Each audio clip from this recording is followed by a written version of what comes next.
pense que la première des choses, c'est de savoir s'observer soi-même. C'est-à-dire si vous commencez à tousser, vous n'arrivez pas à faire du sport, est-ce que c'est que vous vous dites, tiens, depuis que je fume, je ne peux plus faire du sport, ou vous y allez moins, ou vous n'arrivez plus à faire de la danse, ou enfin, tous les problèmes de santé que ça peut vous apporter, est-ce que ça fait partie de votre motivation? Donc ça, si vous apprenez à vous observer en vous disant, qu'est-ce que ça implique pour ma santé, la cigarette, je pense qu'il va y avoir des tas de choses, mais il peut y avoir aussi, vous pouvez calculer combien vous dépensez par jour, vous dépensez par semaine, vous dépensez par mois et vous dépensez par an.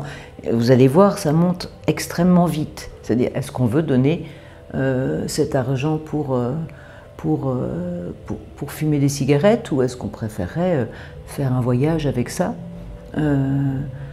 Voilà, et donc qu'est-ce tout ce qu'on s'empêche pour faire, pour avoir le moment de fumer une cigarette? Voilà.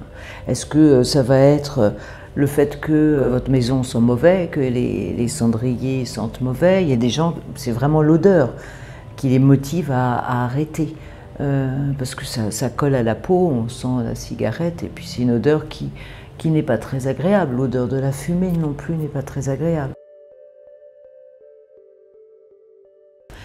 De toute façon, il y a des gens qui ne se sentent pas capables d'arrêter net et qui donc vont essayer la solution progressivement.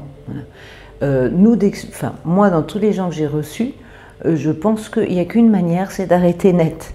Parce que j'ai jamais vu quelqu'un qui m'a dit, tiens, j'ai arrêté un jour la cigarette progressivement, et puis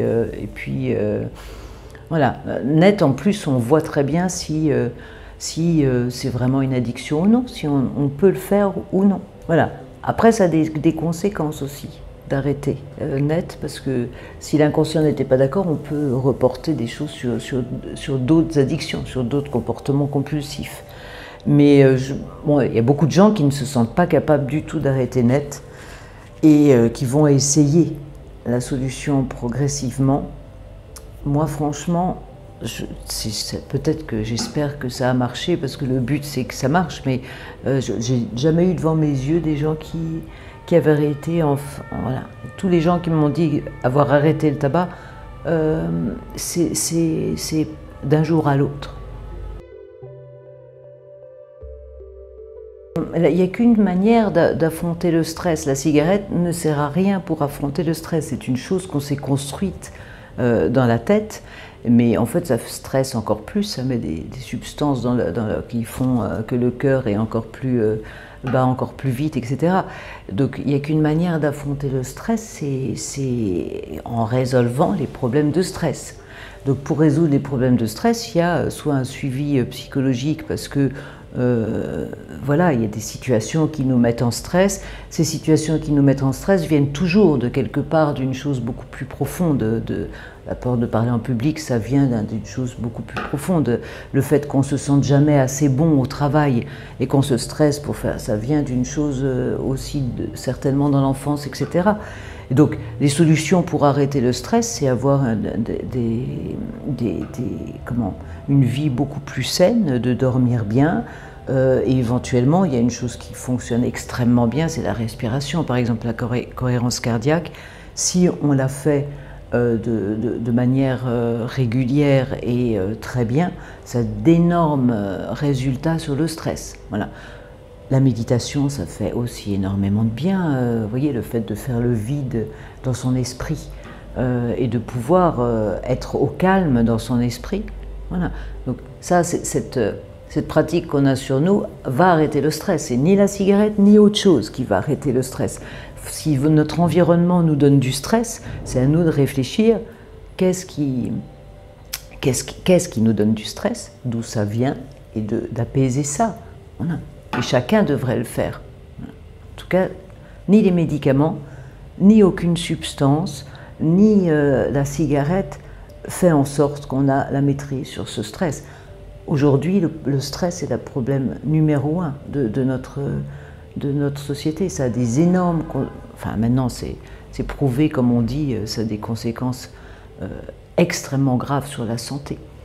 Sur les jeunes, pour les petits, dès la maternelle, etc. Donc le stress est le problème numéro 1.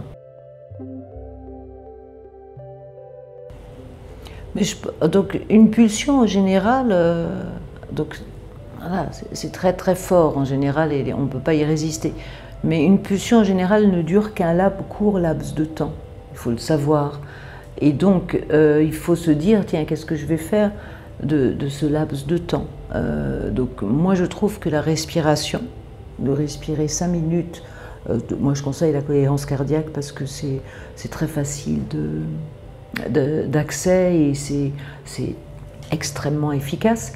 Donc on a ce laps de temps et on sait que si on passe ce laps de temps, l'envie sera moindre.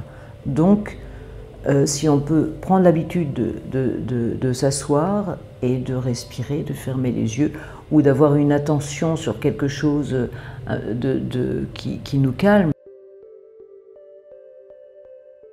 Mais on peut lui faire comprendre aussi que le fait qu'il n'a rechuté, c'est pas parce qu'il est faible ou qu'il a manqué de courage. C'est parce que la problématique pour laquelle il a cette compulsion de la cigarette est tout autre.